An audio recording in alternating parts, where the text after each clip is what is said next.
In this video, I'm going to show you 15 of the most iconic Ninjago minifigures ever. They range from good to evil, parents to dragons, cheap to expensive. Let's get in it.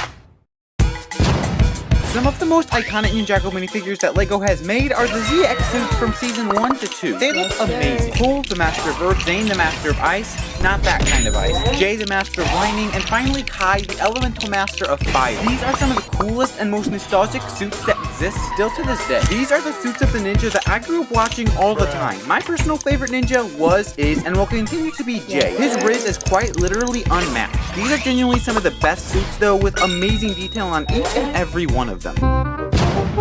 Samurai warriors were one of the most intimidating and scary things ever, and people that played a pretty big role in history, I think.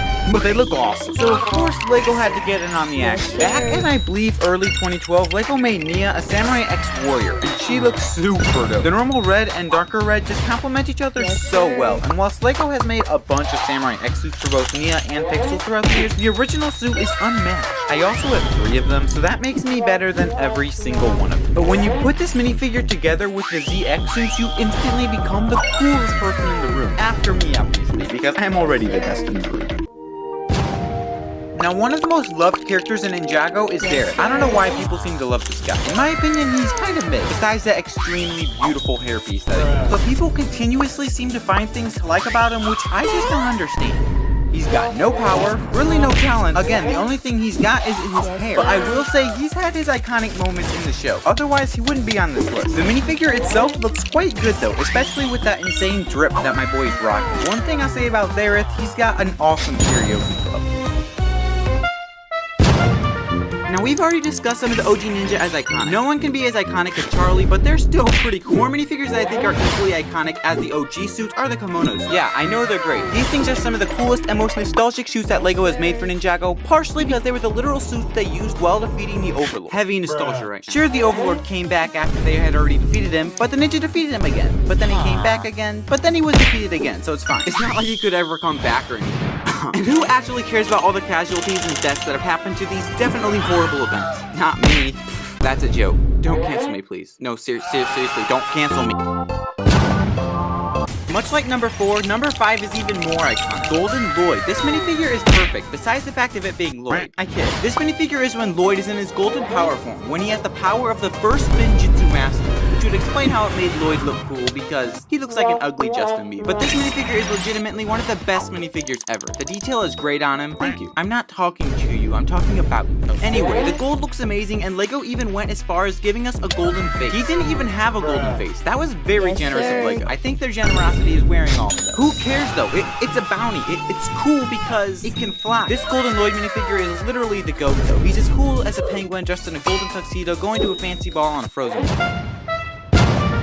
2 more super iconic minifigures, that dynamic duo. The 2 you knew, the power of 2, the 2 who should have gotten rid of Wu, Pythor Young. These are 2 characters that have played a massive role in Ninjago from the very beginning all the way up to Crystallized, and who knows if they'll be used again. Maybe they'll forget. They are pretty cool though. We all know that Pythor is an anacondrae, and if you don't, go educate yourself, you bum. Nah, I'm kidding. You're not a bum, as long as you take the effort to subscribe. Anyways, here's a fun fact. Pythor can literally disappear. Yeah, go invisible. So can I. So that fact makes me infinitely better than. And then there's Lloyd, who I'll admit kind of annoys me sometimes. Like, bro is always complaining about something. Sometimes I just wish Nia would have, you know, just...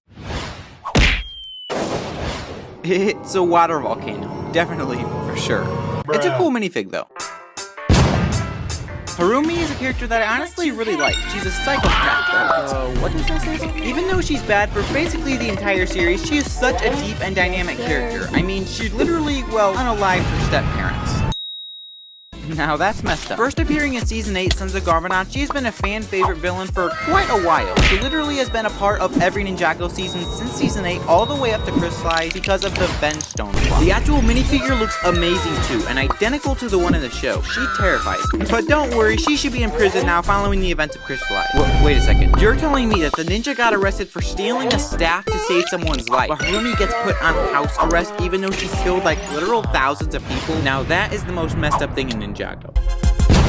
Another one of the most iconic Ninjago characters is Cyrus Bor. This dude is literally the GOAT. He's always there to help the ninja every time they need him, which is more than you'd think. And with getting a relatively new minifigure of him in the new market set, I just had to include him. He's got a gnarly wheelchair. LEGO gave us normal legs, a printed torso, a new face. The only thing they could have done better is give him a custom hairpiece. Well, that and make him relatively affordable, because right now he costs a leg. Bad choice of words. I have nothing bad to say about this character though. He is literally the ninja's best ally. Good thing he's on their side because he's powerful. Okay, so when I was watching Possession as a kid, I thought it was cool, like any other 7-year-old. But nothing could have prepared me for the moment when Cole became a literal GOAT. This is one of the saddest scenes in Ninjago history. Nay, cinematic history. He literally falls to his knees, poor guy. As sad as this scene is though, being a ghost makes Cole so much cooler. For example, he can literally possess anything. Oh, an evil robot? Possess it. Wait, now evil snow? Possess it. He is unstoppable. The ghost minifigure they made for Cole is super cool. He's got disgusting dark pukish green colored head, which looks absolutely amazing. Just don't let him touch water. If you don't know why, go educate yourself. It's cause if a ghost touches water, he basically dies. Now you know. You're welcome. One of my all-time favorite minifigures is this one here. And if you don't know who this is show host Jay from season 4, but turned into Legacy. But that's not why it's on this list. Many of you have seen this guy from one of my favorite videos I've ever made, and let's just say that a lot of you enjoyed it. But putting my gratitude aside, this minifigure is really amazing. There's literally sparkles on his suit, a pink shirt, microphone. Jay is literally the best ninja, best ninja is all I can think of. But he's got that riz though. Some of the most important characters in Ninjago are arguably the ninja's parents. So for the parents, I made Misako, Cole's dad, whose name I cannot remember for the life of me. But then we have one of the coolest parents I think like ever, Fritz Donahue. Starting with Misako, she's a horrible character. She literally ditched Lloyd while he was a child just so she could go study history stuff. Old news. And I don't care what her reasons were for leaving Lloyd with this dude. She might be considered a Ninjago villain. Cole's dad is a character that I actually think is okay. I mean, he just wanted Cole to be successful, and after he found out that being a ninja made him successful, he was completely chill with his son fighting the very forces of evil and risking his literal life every single stinking day in order to save, let's be honest, some of the stupidest citizens ever. Nice. I've actually made Cole's dad before, but he wasn't the most accurate minifigure I've ever made. So I gave him a brown sweater with a bow tie. I also gave him some brown pants and then this super accurate head and hair. Voila. He really is beautiful. I also made Fritz Donahue, Jay's real dad for the uneducated out there. I actually made this guy before and he's as accurate as he's gonna be, but I just thought that I should include him.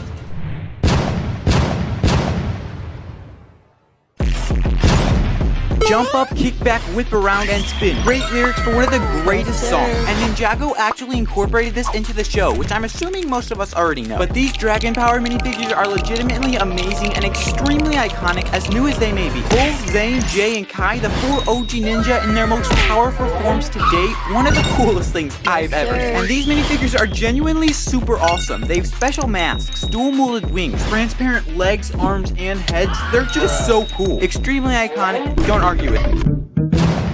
2 awesome characters that have been in Ninjago since around season 2 are Vinnie and Gail Gossip. These are 2 characters that don't get enough love. They're both actually so dedicated to their jobs, and they both recently got their official minifigures in the newest Ninjago City set, Ninjago City Market. The accuracy on these guys is insane, but one complaint I'd have to have is that Gail Gossip has the wrong hairpiece. Hot take, but I think that Prime Empire is actually such a goated season. And even though it may be contrary to popular opinion, my opinion is right in popular opinion. But Detective Zayn is a minifigure that first appeared in Prime Empire and has had a couple appearances since. So many things make this minifigure both iconic and awesome. A new smiling face for Zayn, something that we've never had before. Awesome torso printing to represent a detective's jacket. Just an overall amazing 10 out of 10 minifigure that I'm super glad LEGO decided to make.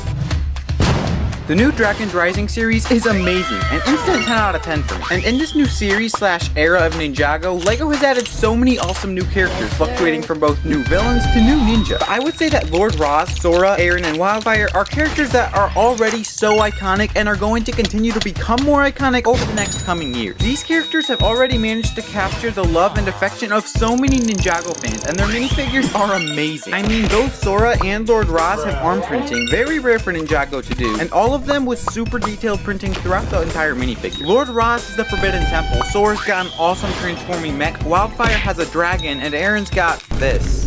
Now that we have some of the most iconic Ninjago minifigures, let me know what your list of iconic Ninjago minifigures should be in the comments. I love LEGO, it's so me.